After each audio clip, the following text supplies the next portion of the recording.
Joining us now is Nadia Schadlow. She's a senior fellow at the Hudson Institute in Washington, D.C.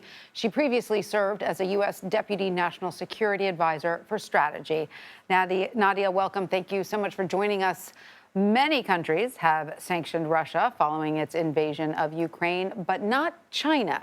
Can you explain why China is attempting to present itself as a neutral mediator in the conflict and even remains a potential source of support for Russia? Sure. It's a pleasure to be here, Tanya. Thank you. China's presenting itself as a mediator because it wants to be seen as the global arbiter and a leader. If Beijing is mediating, this allows the Chinese Communist Party to push back against those in the United States and really around the world who are arguing correctly that globalization as we know it has ended. China as the mediator helps position Beijing as benign and as a positive force. But in my view, it would be short-sighted of the United States and its allies to let this tactical move overturn the fundamental strategic shift that we've seen, the fundamental threat, which is that China seeks a role of global dominance to allow its political and economic system to flourish at the expense of the West. So at the very least, if China seeks to mediate, we must make sure of this, that we don't allow what's called a talk and fight strategy, right? One in which China's Russian talking, while Putin still kills. So any ceasefire should freeze Russian forces in place, no more Russian reinforcements. And that really will be a test of China's sincerity in this. It should not provide a cover for talking while Putin continues to kill.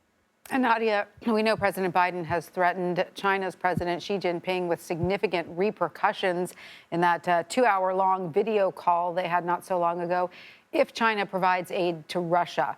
Should the U.S. be doing more to deter China from getting involved in the war?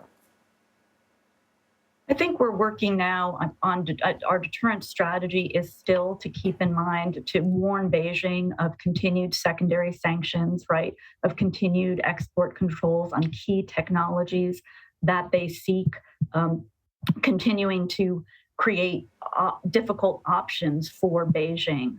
We should continue to do that, right, at the same time hold Beijing accountable to what I just mentioned, ensuring that it doesn't support a talk and fight strategy. The Secretary of Commerce has warned Chinese companies that want to buy American equipment and software that they will be cut off if they supply chips and other advanced technologies to Russia. I think secondary sanctions are a significant threat to Beijing, and I do think it's something that the CCP will think twice about. Nadia, as you know, some lawmakers are urging the president to pressure China to push Russia to end its invasion of Ukraine. Do you believe the U.S. could effectively get China to turn against the Kremlin? And what would be in it for China?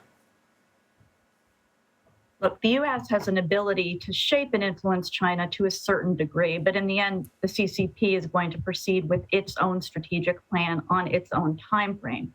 We do have a pretty significant threat of secondary sanctions vis-a-vis China. Many of the U.S. penalties related to Ukraine, for instance, are based on an executive order that allows